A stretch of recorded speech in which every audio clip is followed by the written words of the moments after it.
बोलो भारत माता की, कांग्रेस पार्टी की,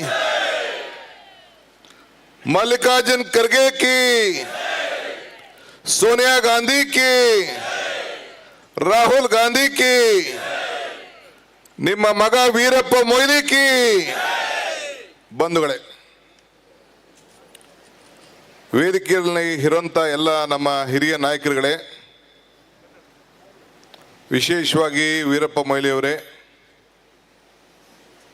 ನಮ್ಮ ವರ್ಕಿಂಗ್ ಪ್ರೆಸಿಡೆಂಟ್ ಇದ್ದಾರೆ, ಡಿಸಿಸಿ ಅಧ್ಯಕ್ಷಗಳಿದ್ದಾರೆ, ಎಲ್ಲ ಶಾಸಕರ ಮಿತ್ರರಿದ್ದಾರೆ, ಮಾಜಿ ಮಂತ್ರಿಗಳಿದ್ದಾರೆ, ನಮ್ಮ ಪ್ರಚಾರ ಸಮಿತಿ ಅಧ್ಯಕ್ಷರಿದ್ದಾರೆ, ಬ್ಲಾಕ್ ಕಾಂಗ್ರೆಸ್ಸು ಮತ್ತು ಬೂತ್ ಸಮಿತಿ ಅಧ್ಯಕ್ಷರು, ಪಂಚಾಯಿತಿ ಅಧ್ಯಕ್ಷರು, ಮಹಿಳಾ ಅಧ್ಯಕ್ಷರು, ವಿಶೇಷವಾಗಿ ನನ್ನ ನೆಚ್ಚಿನ ಕಾರ್ಯಕರ್ತರೆಲ್ಲ ತಾವೆಲ್ಲ ಇಷ್ಟು ದೊಡ್ಡ ಸಂಖ್ಯೆಯಲ್ಲಿ ಬಂದಿದ್ದೀರಿ. ನಿಮ್ಮೆಲ್ಲರೂ ಕೂಡ ನನ್ನ ಸಾಷ್ಟಾಂಗ ನಮಸ್ಕಾರಗಳು. ಕಾಂಗ್ರೆಸ್ ಪಾರ್ಟಿ ಅಂದರೆ ನಾಯಕ ಅಂತ ಯಾರೂ ಇಲ್ಲ ಇಲ್ಲಿ, ಎಲ್ಲರೂ ಕಾರ್ಯಕರ್ತರೆ. ಅವನೆಷ್ಟೇ ದೊಡ್ಡವನಾಗಿರಲಿ, ಯಾರು ಅವ್ರ ಬೂತಲ್ಲಿ ಮೆಜಾರಿಟಿ ಕೊಟ್ಟು ನಮ್ಮ ಪಕ್ಷಕ್ಕೆ, ನಮ್ಮ ಗೆಲುವಿಗೆ, ಪಕ್ಷದ ಗೌರವ ಸ್ವಾಭಿಮಾನ ಉಳಿಸ್ತಾನೆ ಅವನೇ ನಾಯಕ. ಸ್ಟೇಜ್ ಮೇಲೆ ಕೂತ್ಕೊಳ್ಳೋರು ನಾವ್ಯಾರು ನಾಯಕರಲ್ಲ. ಇದು ನನ್ನ ವೈಯಕ್ತಿಕವಾದಂಥ ಅನುಭವ.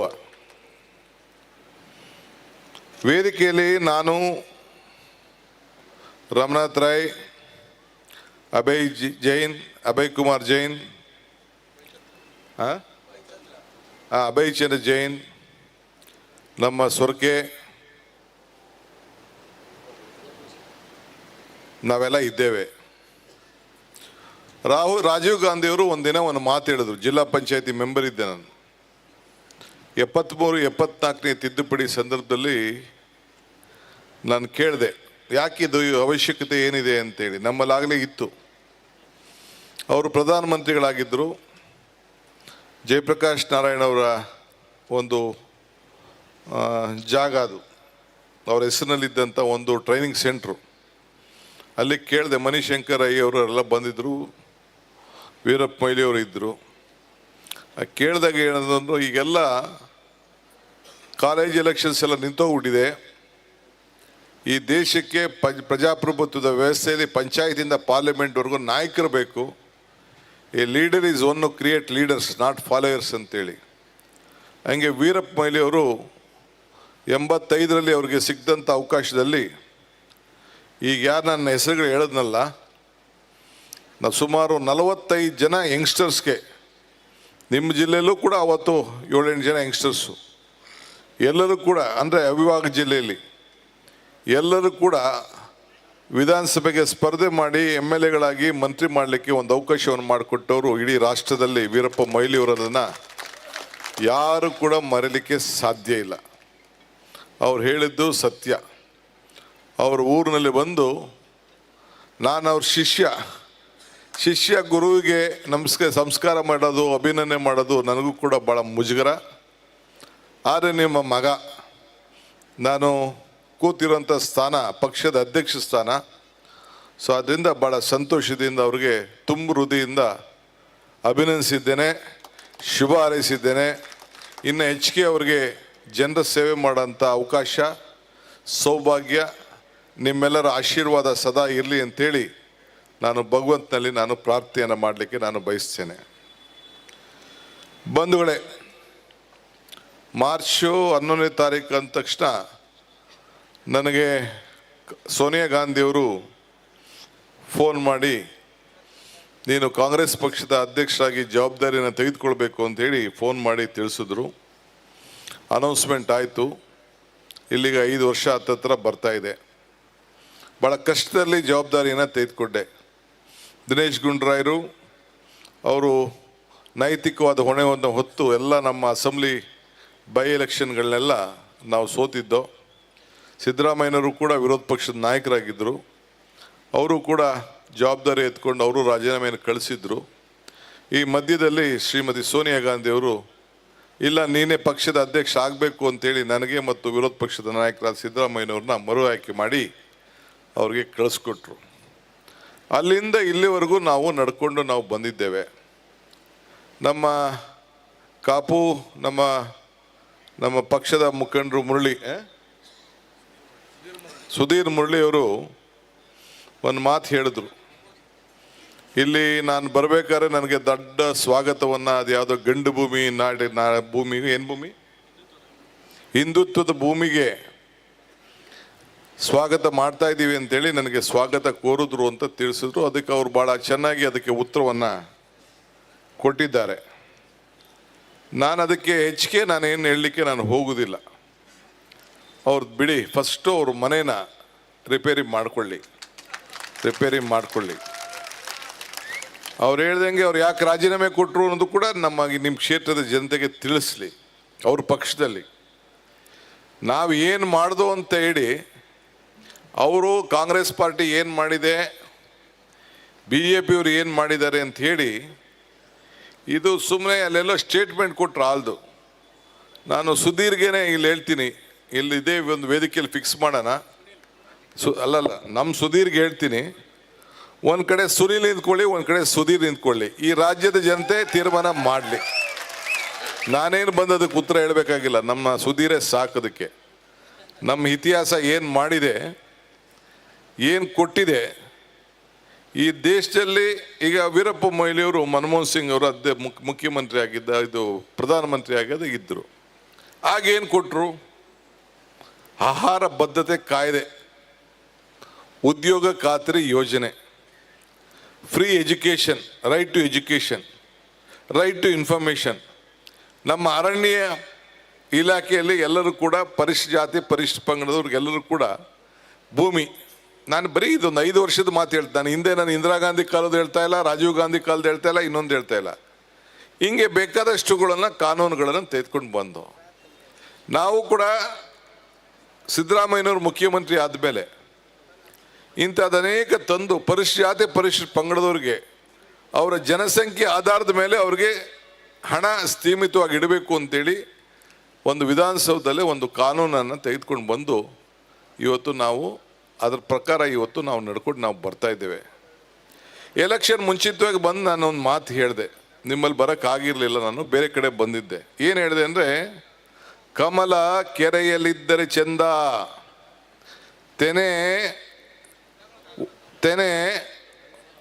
ತೆನೆಯತ್ತ ಮಹಿಳೆ ಹೊಲದಲ್ಲಿದ್ದರೆ ಚೆಂದ, ಈ ದಾನ ಧರ್ಮ ಮಾಡುವ ಕೈ ಅಧಿಕಾರದಲ್ಲಿದ್ದರೆ ಮಾತ್ರ ಚೆಂದ ಅಂತ ಒಂದು ಮಾತು ಹೇಳಿದ್ದೆ.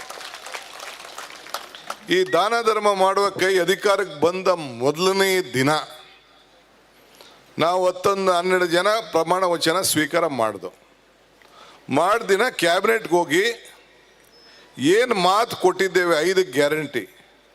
ನಮ್ಮ ಉದಯ್ ಶೆಟ್ಟರು ಅವ್ರು ಹೇಳ್ತಿದ್ರು, ನಮ್ಗೊಂದು ಚೀಟಿ ಕೊಟ್ಟಿದ್ರು, ಚೀಟಿ ಮನೆ ಹೋದ ತಕ್ಷಣ ಇದು ಸಾಧ್ಯನೇ ಇಲ್ಲ ಅಂತೇಳಿ ನಮ್ಮ ಕಾರ್ಯಕರ್ತರು ಕೇಳ್ತಾ ಇದ್ರು ಅಂತೇಳಿ.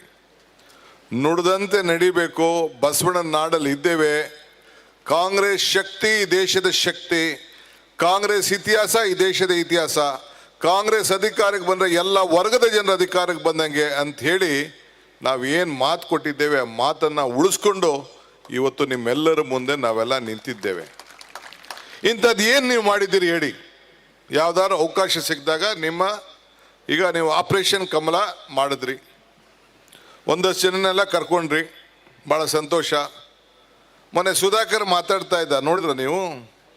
ನಾನು ಅಸೆಂಬ್ಲಿಲಿ ಒಂದು ಮಾತು ಹೇಳಿದ್ದೆ, ಇವರು ಎಲ್ಲರನ್ನೂ ಕರ್ಕೊಂಡು ನಮ್ಮ ಕೊಲ್ಯೂಷನ್ ಗೌರ್ಮೆಂಟ್ನ ಬೆಳೆಸ್ಬಿಟ್ಟು ಆಮೇಲೆ ಕೊಲ್ಯೂಷನ್ ಗೌರ್ಮೆಂಟ್ನ ಬೆಳೆಸ್ಬಿಟ್ಟು ಸರ್ಕಾರ ರಚನೆ ಮಾಡಿದಾಗ ಹೇಳಿದೆ, ನಿಮ್ಮ ತಲೆಯಲ್ಲಿರಲಿ, ಎಲ್ಲರೂ ಕೂಡ ರಾಜಕೀಯವಾಗಿ ಸಮಾಧಿ ಆಗ್ತೀರಿ, ಇದನ್ನು ನೀವೆಲ್ಲ ನೆನಪಲ್ಲಿ ಇಟ್ಕೊಳ್ಳಿ ಅಂತ ನಾನು ಹೇಳಿದೆ.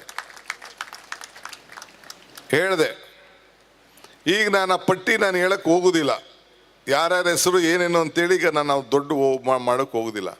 ಮೊನ್ನೆ MP ಸುಧಾಕರ್ ಅವ್ರು ಹೇಳಿದ್ರು, ನಮ್ಮನ್ನೆಲ್ಲ ರಾಜಕೀಯ ಸಮಾಧಿ ಮಾಡಿಬಿಟ್ರು ಅಂತೇಳಿ ಅವರೇ ಹೇಳಿದರು, ನಾನು ಹೇಳ್ತಾ ಇಲ್ಲ. ನೀವು ಯಾರ್ಯಾರು ಗೆದ್ದವ್ರೆ ಯಾರು ಸೋತವ್ರೆ ಅಂತ ನೀವೇ ಲೆಕ್ಕ ಹಾಕ್ಕೊಳ್ಳಿ. ಯಾರ್ಯಾರ ಪರಿಸ್ಥಿತಿ ಏನು ಹೋಗವ್ರೆ, ಯಾರು ಎಲ್ಲೋ ಹೋಗವ್ರೆ, ಯಾವ ಸ್ಟೇಜಲ್ಲಿ ಇದ್ದಾರೆ, ಯಾರು ಎಷ್ಟು ಜನ ಮತ್ತೆ ಅಸೆಂಬ್ಲಿಲಿ ಅವರೇ, ಎಷ್ಟು ಜನ ಅಸೆಂಬ್ಲಿಲಿ ಇಲ್ಲ ಅನ್ನೋದನ್ನು ನೀವೇ ಹೇಳಿ. ನಾನು ಅವ್ರನ್ನ ಪಟ್ಟಿನ ಇಲ್ಲಿ ಹೇಳೋದ್ರೇನು ಪ್ರಯೋಜನ ಆಗಲ್ಲ. ಒಂದು ಅಸೆಂಬ್ಲಿಲಿ ನಾನು ಆ ಪಟ್ಟಿನ ಓದ್ತೀನಿ, ನಾನು ಅಸೆಂಬ್ಲಿಲಿ ಪಟ್ಟಿನ ಓದ್ತೀನಿ. ಹಂಗೆ ನಿಮ್ಮ ಪಾರ್ಟಿ ಪರಿಸ್ಥಿತಿ ಬೇರೆ ಇದೆ. ನೀವು ನಮ್ದು ಯಾಕೆ ಸುದ್ದಿ, ನಮ್ಮದೊಂದು ಇತಿಹಾಸ ಇದೆ. ಏನೋ ಅಚಾನಕ್ಕಾಗಿ ಏನೋ ಒಂದು ಅಧಿಕಾರ ನಿಮ್ಗೆ ಬಂದ್ಬಿಟ್ಟಿದೆ ಅಷ್ಟೇ. ಜನರು ಗುರ್ತಾಗೋಂಥ ಕೆಲಸ ಇವತ್ತು ಏನು ಮಾಡೋಕ್ಕಾಗಿಲ್ಲ. ಇವತ್ತು ಈ ಹೆಣ್ಮಕ್ಳೆಲ್ಲ ಬಂದಿದ್ದಾರೆ. ನೀವೊಂದಷ್ಟು ಬದ್ಧತೆ ಇದ್ದರೆ ಒಂದು ಘೋಷಣೆ ಮಾಡಬೇಕು ನೀವೆಲ್ಲ BJP-ಯವರೆಲ್ಲ ಸೇರಿ. ಇದು ಕಾಂಗ್ರೆಸ್ ಕೊಟ್ಟಂಥ ಕಾರ್ಯಕ್ರಮ, ನೀವು ಯಾರು ಫ್ರೀಯಾಗಿ ಓಡಾಡಬೇಡಿ ಅಂತ ಹೇಳ್ಬಿಡಿ. ನೀವು ಯಾರು ಕರೆಂಟ್ ಬಿಲ್ಲು ಕಟ್ಬಿಡಿ ವಾಪಸ್ಸು, ಇವರು ಫ್ರೀಯಾಗಿ ಕಾಂಗ್ರೆಸ್ ಅವ್ರದ್ದು ಬೇಡ ಅಂತೇಳಿ. 2,000 ರೂಪಾಯಿ ಕೊಟ್ಟಿರೋದನ್ನೆಲ್ಲ ಬೇಡ ಅಂತೇಳಿ BJP-ಯವರೆಲ್ಲ ನೀವೆಲ್ಲ ಮನ್ನಾ ಮಾಡಿಬಿಡಿ, ಬಿಟ್ಬಿಡಿ ನೀವು. ಆಗಾಗ ನಿಮ್ಮ ಬದ್ಧತೆ ಗೊತ್ತಾಗ್ತದೆ. ಜನ ರೆಡಿಯಾಗಿದ್ದಾರೆ.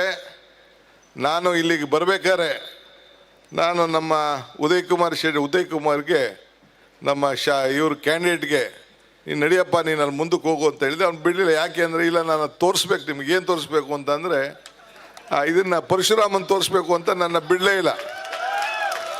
2 ನಿಮಿಷ ನಿಂತು ನೋಡಿದೆ ನಾನು ನಮ್ಮ ಲೀಡ್ಗಳಿಗೆಲ್ಲ ಒಂದು ಏನು ಸಲಹೆ ಕೊಡಬೇಕು ಅಂತಿದ್ದೀನಿ ಅಂತಂದರೆ, ಸೀಯಿಂಗ್ ಇಸ್ ಬಿಲೀವಿಂಗ್. ನನಗೂ ಏನು ವಿಚಾರ ಅಂತ ಗೊತ್ತಿರಲಿಲ್ಲ, ಕೇಳಿದ್ದೆ ಅಷ್ಟೇ ನಾನು. ಸೊ ಇಲ್ಲಿ ಬಂದು ಕಣ್ಣೆಲ್ಲ ನಿಂತ್ಕೊಂಡು 2 ನಿಮಿಷ ಗಾಡಿ ನಿಲ್ಲಿಸಿಸ್ಬಿಟ್ಟು ನಾನು ನೋಡಿದೆ. ಸೊ ಇಡೀ ನಿಮ್ಮ ಕ್ಷೇತ್ರದಲ್ಲಿ, ನಿಮ್ಮ ಜಿಲ್ಲೆಯಲ್ಲಿ ನೀವೇ ಗಾಡಿಗಳು ಹಾಕ್ಬಿಟ್ಟು ಒಂದು ಟೂರಿಸಂ ವ್ಯವಸ್ಥೆ ಮಾಡಿ ಅದನ್ನು ಪರಶುರಾಮನ್ ತೋರಿಸ್ಬೇಕು ಯಾವ ಪರಿಸ್ಥಿತಿಯಲ್ಲಿ ಆ ದೇವರನ್ನ ಇಟ್ಟಿದ್ದಾರೆ ಅಂತ. ಯಾಕೆಂದರೆ ಭಕ್ತನಿಗೂ ಭಗವಂತನಿಗೂ ವ್ಯವಹಾರ ಮಾಡಿ ನಡೆಯುವಂಥ ಸ್ಥಳ ದೇವಾಲಯ. ಇವತ್ತು ನನ್ನ ಕಾಪುಗೆ ಕರ್ಕೊಂಡೋಗಿದ್ರು ಅವರು, ವಿನಯ್ ಕುಮಾರ್ ಸೊರ್ಕೆ. ಆ ದೇವಿಯ ಪ್ರಸನ್ನ, ಆ ದೇವಿಯ ಶಕ್ತಿ, ಆ ದೇವಿಲಿ ಆ ಮಾಡ್ದಂಥ ಪೂಜೆ ಪುರಸ್ಕಾರ ನೋಡಿ ನಾನು ಭಾಳ ಧನ್ಯನಾದೆ.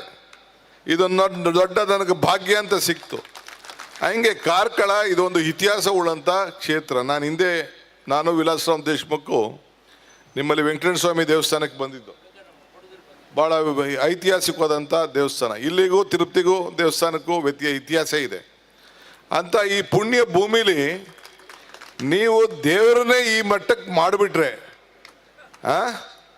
ದೇವ್ರನ್ನ ಈಗ ಒಂದು ಏನಾದ್ರು ಆಯಿತು, ಒಂದು ಜನ ಹೋಗಿ ಆಕರ್ಷಣೆ ಮಾಡುವಾಗ ನೀವು ಮಾತೆತ್ತಿದ್ರೆ ಭಗವಂತ ದೇವರು ಅಂತೇಳಿ ದೇವ್ರ ಹೆಸರಿನಲ್ಲಿ ರಾಜಕಾರಣ ಮಾಡೋಕ್ಕೆ ನೀವು ಹೊರಟಿದ್ದೀರಿ. ನಾವು ನಮ್ಮ ವೈಯಕ್ತಿಕವಾದಂಥ ವಿಚಾರ, ನಮ್ಮ ನಂಬಿಕೆ, ನಮ್ಮ ಧರ್ಮ, ನಮ್ಮ ಆಚರಣೆ ಎಲ್ಲ ಇದು. ಯಾರು ಹುಟ್ಟಬೇಕಾದ್ರೆ ಯಾವ ಜಾತಿಯಲ್ಲಿ ಹುಟ್ಟಬೇಕು ಅಂತ ಯಾರು ಹುಟ್ಟಲಿಲ್ಲ, ಯಾವ ಧರ್ಮದಲ್ಲಿ ಹುಟ್ಟಬೇಕು ಅಂತ ಹುಟ್ಟಿಲ್ಲ. ಈಗ ಅವ್ರದ್ದೇನಪ್ಪ ಅಂದರೆ ಬರೀ ನಾವು ಹಿಂದೂಗಳು, ನಾವು ಮುಂದು ಅಂತಾರೆ. ನಮ್ದು ಹಂಗಿಲ್ಲ. ನಾವು ಸ್ಟೇಜ್ ಮೇಲೆ ಯಾರು ಕೂತಿದ್ದೀರಿ, ನೀವು ಯಾರು ಕೂತಿರೋ, ನಾವು ಹಿಂದೂಗಳಿರ್ಬೋದು, ಕ್ರೈಸ್ತಿರ್ಬೋದು, ಮುಸಲ್ಮಾನರಿರ್ಬೋದು, ಜೈನರಿರ್ಬೋದು, ಒಕ್ಕಲಿಗರಿರ್ಬೋದು, ಲಿಂಗಾಯತ್ ಇರ್ಬೋದು, ಪೂಜಾರಿ ಇರ್ಬೋದು, ಬಿಲ್ಲೂರು ಇರ್ಬೋದು, ಬೇರೆ ಯಾವುದೇ ಮಗುವೀರಿರ್ಬೋದು, ಬಂಟಿರ್ಬೋದು, ಬ್ರಾಹ್ಮಣರಿರ್ಬೋದು, ನಾವೆಲ್ಲ ಒಂದು ಅಂತೀವಿ. ಅವ್ರು ಹಿಂದೂ ಮಾತ್ರ ಮುಂದು, ನಾವು ಮಿಕ್ಕಿದವರೆಲ್ಲ ನಾವು ಒಂದು ಅಂತೀವಿ. ಇಷ್ಟೇ ನಮಗೂ ಅವ್ರಿಗಿರುವಂಥ ವ್ಯತ್ಯಾಸ. ಹಂಗೆ ನಾವು ಮಾನವೀಯತೆ ಮೇಲೆ ನಾವು ರಾಜಕಾರಣವನ್ನು ಮಾಡೋರು. ಯಾರು ಚಿಕ್ಕ ಮಕ್ಕಳಿಗೆ ಸ್ಕೂಲಲ್ಲಿ ಹೋಗೋರಿಗೆ ಯಾರಿಗಾರು ಜಾತಿ ಗೊತ್ತಿತ್ತಾ? ಈಗೇನಾದ್ರು ಅವಶ್ಯಕತೆ ಇತ್ತಾ? ಈ ಸೂರ್ಯ, ಈ ಚಂದ್ರ, ಈ ನೀರು, ಈ ಬೆಳಕು, ಈ ಭೂಮಿ, ಇದಕ್ಕೆಲ್ಲಿದೆ ಜಾತಿ? ಅರ್ಜಿ ಹುಟ್ಟಬೇಕಾದ್ರೆ ಯಾರು ಅರ್ಜಿ ಹಾಕ್ಕೊಂಡು ಇಂಥ ಜಾತಿಯಲ್ಲಿ ಹುಟ್ಟಬೇಕು ಅಂತೇಳಿ ಯಾರು ಅರ್ಜಿ ಹಾಕ್ಕೊಂಡು ಹುಟ್ಟಿದ್ದಾನೆ? ಯಾರು ಹುಟ್ಟಿ ಹಾಕ್ಕೊಂಡು ನಾನು ಹಿಂದೂ, ನಾನು ಕ್ರೈಸ್ತ ಆಗ್ತೀನಿ, ಯಾರೂ ಇಲ್ಲ. ಈಗ ನಾವು ಬೇಡ ಅಂತ ಎಷ್ಟೋ ಜನ ಹೇಳ್ತಾರೆ, ನನಗೆ ಧರ್ಮ ಬೇಡ, ಜಾತಿ ಬೇಡ ಅಂತ ಮಾತು ಹೇಳ್ತಾರೆ. ಆದರೆ ಅವನಿಗೆ ಮಗು ಹುಟ್ಟಿದ ತಕ್ಷಣ ಅವನಿಗೆ ಕಿವಿಗೆ ಚುಚ್ಚೋದಿರ್ಬೋದು, ಉಡ್ದಾರ ಕಟ್ಟೋದಿರ್ಬೋದು, ನಾಮಕರಣ ಮಾಡೋದು ಧರ್ಮ ಅಲ್ವೇ? ಅದು ನಾಮಕರಣ ಮಾಡೋಂಥದ್ದು ಹೆಸರಿಡೋದು ಒಂದು ಧರ್ಮ ಅಲ್ವೇ? ಯಾವುದೇ ಜಾತಿಯಲ್ಲಾಗಲಿ. ಕೊನೆಗೆ ಬೇಡಪ್ಪ, ಕೆಲವರೆಲ್ಲ ಲವ್ ಮಾಡಿ ಮದುವೆ ಮಾಡ್ಕೊಬಿಡ್ತಾರೆ, ಯಾವುದೋ ಜಾತಿ ಇನ್ನೊಂದು ಜಾತಿ ಎಲ್ಲ ಮಾಡ್ಕೊಳ್ತಾರೆ. ಕೊನೆಗೆ ಅವನ್ನ ಸುಡಬೇಕೋ ಉಡಬೇಕು ಅಂತ ತೀರ್ಮಾನ ಮಾಡೋದು ಯಾವ ತೀರ್ಮಾನ ಮಾಡ್ತಾರೆ? ಕೊನೆಗೆ ಅವ್ರವ್ರ ಧರ್ಮನೇ ತೀರ್ಮಾನ ಮಾಡೋದು. ಅವನ್ನ ಸುಡಬೇಕು, ಇಲ್ಲಾಂದರೆ ಅವನ್ನ ಉಣ್ಬೇಕು ಅಂತೇಳಿ ತೀರ್ಮಾನ ಮಾಡೋದು. ಹಂಗೆ ಇದು ಯಾರಿಗೂ ಕೂಡ ಸುಮ್ಮನೆ ನಾವು ರಾಜಕೀಯಕ್ಕೆ ಬಳಸ್ಕೊಂಡು ಇದನ್ನೆಲ್ಲ ಮಾಡ್ಕೊಂಡು ಹೋಗ್ತಾ ಇರೋದ್ರಿಂದ ಈ ದೇಶಕ್ಕೆ ಯಾವುದು ಕೂಡ ಒಳ್ಳೇದಾಗೋದಿಲ್ಲ. ಇವತ್ತು ಕಾಂಪಿಟೇಷನ್ ಇದೆ ಮಕ್ಕಳಿಗೆ, ಯಾವುದೇ ಆಗಲಿ, ಕಲೆಯಲ್ಲಿ, ಸಾಹಿತ್ಯದಲ್ಲಿ, ಸ್ಪೋರ್ಟ್ಸಲ್ಲಿ. ಏನು ಜಾತಿ ಮೇಲೆ, ಧರ್ಮದ ಮೇಲೆ ನಾವು ಕಾಂಪಿಟೇಷನ್ ಮಾಡ್ತೀವ? ಮಾರ್ಕ್ಸ್ ಕೊಡ್ಬೇಕಾದ್ರೆ ಅವನ್ನ ಇದ್ರ ಮೇಲೆ, ಜಾತಿ ಮೇಲೆ, ಧರ್ಮದ ಮೇಲೆ ನಾವು ಮಕ್ಕಳಿಗೆ ಮಾರ್ಕ್ಸ್ ಕೊಡ್ತೀವ ನಾವು ಸ್ಕೂಲ್ಗಳಲ್ಲಿ? ಇಲ್ಲಿ ಅರ್ಜಿ ಹಾಕ್ಬೇಕಾದ್ರೆ ಯಾವ್ದಾದ್ರು ಜಾತಿ ಮೇಲೆ ನಾವೇನಾದ್ರು ಕೊಡ್ತೀವ ನಾವು? ಇದೆಲ್ಲ ಸುಮ್ಮನೆ ಸಮಾಜನ ಪಕ್ಕಕ್ಕೆ ತೆಗೆದುಕೊಂಡು ಹೋಗುವಂಥ ಕೆಲಸ ಈ ಸಂದರ್ಭದಲ್ಲಿ ಮಾಡ್ತಾ ಇದೆ. ಇದಕ್ಕೆ ಅವಶ್ಯಕತೆ ಇಲ್ಲ. ತಮಗೆ ನನಗೆ ಭಾಳ ಸಂತೋಷ ಆಯಿತು. ಒಂದು ಪಕ್ಷದ ಅಧ್ಯಕ್ಷನಾಗಿ ಇವತ್ತು ಕೂತ್ಕೊಂಡು ಇಲ್ಲಿ ನಮ್ಮ ಬ್ಲಾಕ್ ಕಾಂಗ್ರೆಸ್ ಅವ್ರಿಗೆ ಮತ್ತು ಪಂಚಾಯತಿ ಅಧ್ಯಕ್ಷಗಳಿಗೆ, ಬೂತ್ ಅಧ್ಯಕ್ಷಗಳಿಗೆ ನಾನೇ ಅವ್ರಿಗೆ ಜವಾಬ್ದಾರಿಯನ್ನು ಕೊಟ್ಟು, ಅವ್ರಿಗೆ ಪ್ರಮಾಣ ವಚನವನ್ನು ಕೊಟ್ಟು, ಅವ್ರಿಗೆ ಬೋಧನೆ ಮಾಡಿ ಇವತ್ತು ಹೊರಟಿದ್ದಾರೆ. ನನಗೆ ಆತ್ಮವಿಶ್ವಾಸ ಇದೆ. ನಾನು ಮೊನ್ನೆ ತಾನೇ ನಾನು ಯಾರ್ಯಾರು ಸೋತಿದ್ದಾರೆ ಅವ್ರನ್ನೆಲ್ಲ ಕರೆಸಿ ನಾನು ಚರ್ಚೆ ಮಾಡಿದ್ದೇನೆ. ಅವ್ರಿಗೆಲ್ಲ ಇನ್ನೊಂದು ಸೂಚನೆ ನಾನು ಕೊಡ್ತಾ ಇದ್ದೇನೆ. ನೆಕ್ಸ್ಟು 23ರಿಂದ 1ನೇ ತಾರೀಕುವರೆಗೂ ಯಾರ್ಯಾರು ಎಲ್ಲ ಅಸೆಂಬ್ಲಿ ಕ್ಷೇತ್ರದಲ್ಲೂ ಕೂಡ ನಮ್ಮ ಡಿಫಿಡೆಡ್ ಕ್ಯಾಂಡಿಡೇಟ್ಸು, ನಮ್ಮ ಅಧ್ಯಕ್ಷರುಗಳು, ನಮ್ಮ ವೈಸ್ ಪ್ರೆಸಿಡೆಂಟ್ಗಳು, ನಮ್ಮ ಜನರಲ್ ಸೆಕ್ರೆಟರಿಗಳು ಮತ್ತು ನಮ್ಮ ಡಿಸ್ಟಿಕ್ ಮಿನಿಸ್ಟ್ರುಗಳು ಅವರು ಬಂದು ಪ್ರತಿಯೊಂದು ವಿಧಾನಸಭಾ ಕ್ಷೇತ್ರದಲ್ಲೂ ಕೂಡ ಒಂದು ಸಭೆ ನಡೆಸಿ ಯಾರು ನಮ್ಮ ಪಕ್ಷದ ಕಾರ್ಯಕರ್ತರಿದ್ದಾರೆ, ಯಾರನ್ನು ನಾವು ಹಾಸ್ಪಿಟಲ್ ಕಮಿಟಿಗೆ ಮಾಡಿದ್ದೀವಿ, ಪವರ್ ಕಮಿಟಿಗೆ ಮಾಡಿದ್ದೀವಿ, ಆಶ್ರಯ ಮಾಡಿದ್ದೀವಿ, ಆರಾಧನಾ ಮಾಡಿದ್ದೀವಿ, ಲ್ಯಾಂಡ್ ಟ್ರಿಬ್ಯುನಲ್ ಮಾಡಿದ್ದೀವಿ, ಹೀಗೆ ಸುಮಾರು ಒಂದೊಂದು ಕ್ಷೇತ್ರದಲ್ಲಿ 300-400 ಜನಕ್ಕೆ ಕಾರ್ಯಕರ್ತರಿಗೆ ನಮ್ಮ ಬೇರೆ ಬೇರೆ ಕಮಿಟಿ, ವಾಟರ್ ಡಿಪಾರ್ಟ್ಮೆಂಟ್ ಕಮಿಟಿ ಎಲ್ಲ ಕೂಡ ಎಲ್ಲ ಇದೆ. ಅದಕ್ಕೆಲ್ಲ ಯಾವುದಾದಿದೆ ಅದನ್ನು ಮುಗಿಸ್ತೇವೆ. ಇನ್ನು ಯಾರ್ಯಾರಿಗೆ ಅಧಿಕಾರ ಕೊಡಬೇಕು ಕೊಡ್ತೇವೆ. ಎಲ್ಲರಿಗೂ ಸೇರಿ ಅವ್ರಿಗೆ ಸನ್ಮಾನ ಕೂಡ ಮಾಡಿ ಒಂದು ಕಾರ್ಯಕರ್ತರ ಸಭೆಯನ್ನು ಇಲ್ಲಿ ಯಾವ ರೀತಿ ಕಾರ್ಯಕರ್ತರ ಸಭೆ ಇವತ್ತು ನಡೆದಿದೆ, ಇಡೀ ರಾಜ್ಯದಲ್ಲಿ ಒಂದು ಸಭೆಯನ್ನು ಒಂದು ವೀಕ್ ಕಂಪ್ಲೀಟ್, ಈ ವಾರ ಈ ತಿಂಗಳು it is an year of organisation. ಇದು ನಾನು ತೀರ್ಮಾನ ಮಾಡಿದ್ದಲ್ಲ, ವೀರಪ್ಪ ಮೊಯ್ಲಿಯವರಿದ್ದರು. ಇದು ಬೆಳಗಾಂನಲ್ಲಿ ಕಾಂಗ್ರೆಸ್ನ ಏನು ಕಾರ್ಯಕಾರಿ ಸಮಿತಿಯಲ್ಲಿ it is an year of organisation ಅಂತೇಳಿ ಇವತ್ತು ರಾಹುಲ್ ಗಾಂಧಿಯವರು, ಮಲ್ಲಿಕಾರ್ಜುನ್ ಖರ್ಗೆ ಅವರು ಅನೌನ್ಸ್ಮೆಂಟ್ ಮಾಡಿದ್ದಾರೆ. ಆ ರೀತಿ ಅದನ್ನೆಲ್ಲ ಮುಂದುವರ್ಸ್ಕೊಂಡು ಹೋಗಬೇಕು, ಆ ಕೆಲಸವನ್ನು ಮಾಡಬೇಕು. ಜೊತೆಗೆ ಇನ್ನು ಮುಂದಕ್ಕೆ ಏನೇನು ನಮ್ಮ ಕಮಿಟಿಗಳಿದೆ, ಡಿಪಾರ್ಟ್ಮೆಂಟ್ಗಳಿದೆ, ಎಲ್ಲ backward class department, SC department, cooperative department, graduate cell, youth Congress, ಮಹಿಳಾ ಕಾಂಗ್ರೆಸ್ಸು ಯಾವುದಾದಿದೆ ಎಲ್ಲ ಕಂಪ್ಲೀಟ್. ಪಂಚಾಯತಿ ಕಮಿಟಿಗಳು ಫಾರ್ಮ್ ಆಗಬೇಕು, ಇದನ್ನು ಹೋಬಳಿ ಜಿಲ್ಲಾ ಪಂಚಾಯತಿ ಲೆವೆಲಲ್ಲೂ ಕಮಿಟಿಗಳು ಫಾರ್ಮ್ ಆಗಬೇಕು, ಬ್ಲಾಕ್ದು ಎಲ್ಲ ಕಂಪ್ಲೀಟ್ ಮಾಡಿ ಜವಾಬ್ದಾರಿಯನ್ನು ಎಲ್ಲರೂ ಕೂಡ ಹಂಚಿಸಬೇಕು. ಇದನ್ನು ನಾನು ಇದು ಡಿಸ್ಟಾರ್ಕ್ಗಳಲ್ಲಿ ಭಾಳ ಜನ ನಮ್ಮ ಜಿಲ್ಲಾ ನಾಯಕರುಗಳು ಇಲ್ಲಿದ್ದಾರೆ. ನಾನು ಬರೀ ಇದೊಂದು ಕಾರ್ಕಳಕ್ಕೆ ಮಾತ್ರ ನಾನು ಮಾತಾಡ್ತಾ ಇಲ್ಲ, ಇಡೀ ರಾಜ್ಯಕ್ಕೆ ಮತ್ತು ಈ ಜಿಲ್ಲೆ ಯಾರು ನಾಯಕರುಗಳಿದ್ದಾರೆ ಎಲ್ಲರೂ ಕೂಡ ನಾನು ಈ ಸಂದರ್ಭದಲ್ಲಿ ಹೇಳಲಿಕ್ಕೆ ನಾನು ಬಯಸ್ತಾ ಇದ್ದೇನೆ. ಸರ್ಕಾರ ಈಗ ಮೈಕ್ರೋ ಫೈನಾನ್ಸ್ ವಿಚಾರದಲ್ಲಿ ಭಾಳ ಜನ ಸೂಸೈಡ್ಗಳಾಗ್ತಿತ್ತು, ಅದಕ್ಕೂ ಕೂಡ ಈಗ ಒಂದು ವಿಶೇಷವಾದಂಥ ಕಾನೂನನ್ನು ತಂದು ರಕ್ಷಣೆ ಮಾಡಿ ಈ ಸೂಸೈಡ್ಗಳನ್ನು ನಿಲ್ಲಿಸಲಿಕ್ಕೆ ಈಗಾಗಲೇ ಕಾರ್ಯಕ್ರಮವನ್ನು ಕೂಡ ಮಾಡಿದೆ. ಇನ್ನು 16 ಕಾರ್ಯಕ್ರಮ ಮುಂದಕ್ಕೆ ಮಲೆನಾಡಲ್ಲಿ, ವಿಶೇಷವಾಗಿ ಕರಾವಳಿ ಪ್ರದೇಶದಲ್ಲಿ ಈ ಜನ ಎಲ್ಲ ಕಂಪ್ಲೀಟ್ ಇಲ್ಲಿ ಬರಡುವಂಥ ಉದ್ಯೋಗಕ್ಕೆಲ್ಲ ಜನ Bombay, Saudi Arabia, Dubai, Bengaluru ಎಲ್ಲ ಕಡೆ ಹೊರಗಡೆಗೆ ಹೋಗ್ತಾ ಇದ್ದಾರೆ. ನಾವು ನಿಯಂತ್ರಣ ಮಾಡಬೇಕು. ಇಲ್ಲೇ ಕೂಡ ದೊಡ್ಡ ಪ್ರಕೃತಿ, ಒಳ್ಳೆ ದೊಡ್ಡ ಪ್ರವಾಸಿ ತಾಣ ಆಗಿ ಇಲ್ಲೇ ಉದ್ಯೋಗಗಳನ್ನು ಸೃಷ್ಟಿ ಮಾಡಬೇಕು ಅಂತೇಳಿ ಒಂದು ಹೊಸ ಪಾಲಿಸಿಯನ್ನು ಕೂಡ ಮಾಡಬೇಕು ಅಂತೇಳಿ ಈಗಾಗಲೇ ನಾವು ತೀರ್ಮಾನ ಮಾಡಿದ್ದೇವೆ. ಇಲ್ಲೇ ಉದ್ಯೋಗಗಳನ್ನು ಕೊಡಬೇಕು ಅನ್ನೋ ದೃಷ್ಟಿಯಿಂದ ನಾವು ತೀರ್ಮಾನ ಮಾಡಿದ್ದೇವೆ. ಸದ್ಯದಕ್ಕೆ ಒಂದು ಟೂರಿಸಂ ಹೊಸ ಪಾಲಿಸಿ ಈ ಕರಾವಳಿ ಪ್ರದೇಶಕ್ಕೆ ಒಂದು ಬರೋಂಥ ಒಂದು ವ್ಯವಸ್ಥೆ ಇದೆ, ಅದಕ್ಕೂ ಕೂಡ ತಾವೆಲ್ಲ ಗಮನದಲ್ಲಿ ಇಟ್ಕೊಳ್ಬೇಕು ಅಂತ ಈ ಸಂದರ್ಭದಲ್ಲಿ ಹೇಳಿ, ಇವತ್ತು ತಾವು ಒಂದು ದೊಡ್ಡ ಸಂಖ್ಯೆಯಲ್ಲಿ ತಾವೆಲ್ಲ ಸಂಘಟನೆಯನ್ನು ಮಾಡಿದ್ದೀರಿ. ಬಿಸಿಲಿನಲ್ಲಿ ಕೂಡಿಸಿದ್ರು ನನಗೂ ಗಾಬರಿ ಆಗ್ತಿತ್ತು, ಯಾಕಪ್ಪ ಕಾರ್ಯಕರ್ತನ ಬಿಸಿಲಿನಲ್ಲಿ ಅಂದರೆ ನಿಮಗೆಲ್ಲ ಸ್ವಲ್ಪ ರೂಢಿ ಇದೆ ಈ ಬಿಸಿಲಿನಲ್ಲಿ, ಈಗೇನೋ ಸಾಯಂಕಾಲ ತಾಳ್ಮೆಯಿಂದ ಆಯಿತು. ಆದರೆ ಒಂದು ಈ ಸಂದರ್ಭದಲ್ಲಿ ತಾವೆಲ್ಲ ಗಮನದಲ್ಲಿ ಇಟ್ಕೊಳ್ಬೇಕು, ನನಗೆ ನಾವು ಕೊಟ್ಟಂಥ ಕಾರ್ಯಕ್ರಮ BJPಯವ್ರು ಯಾರು ಏನು ಬೇಕಾದ್ರೂ ಟೀಕೆ ಮಾಡ್ಕೊಳ್ಳಿ, ಅದನ್ನೆಲ್ಲ ತಲೆ ಕೆಡಿಸ್ಕೊಳ್ಳೋದು ಬೇಡ. ನಾವು ನಮ್ಮ ಕೆಲಸ ಅವ್ರು ಹೇಳ್ದಂಗೆ ಪ್ರತಿಯೊಂದು ಬೂತಲ್ಲಿ ಪ್ರತಿಯೊಂದು ಮನೆಗೆ ಜನರ ಹೃದಯನ ವ್ಯಕ್ತಿ ಪೂಜೆ ಮಾಡೋಕ್ಕೆ ತಾವು ಯಾವುದು ಯೋಚನೆ ಮಾಡೋಕ್ಕೆ ಹೋಗಬೇಡಿ, ಪಕ್ಷದ ಪೂಜೆ ಮಾಡಿ. ನಿಮಗೆಲ್ಲ ಭಗವಂತ ಅವಕಾಶ ಕೊಡ್ತಾನೆ. ನನಗೆ ಭರವಸೆ ಇದೆ 2028ರಲ್ಲಿ ಮತ್ತೆ ಕಾಂಗ್ರೆಸ್ ಪಕ್ಷ ಈ ರಾಜ್ಯದಲ್ಲಿ ಅಧಿಕಾರಕ್ಕೆ ತರುವಂಥ ಎಲ್ಲ ಸಂಕಲ್ಪವನ್ನು ನಾವು ಮಾಡ್ತೇವೆ, ಅದಕ್ಕೆಲ್ಲ ಕಾರ್ಯಕ್ರಮವನ್ನು ರೂಪಿಸ್ತೇವೆ. ಬಹುಶಃ ನಾವು ಇಡೀ ದೇಶಕ್ಕೆ ಒಂದು ದೊಡ್ಡ ಮಾದರಿ.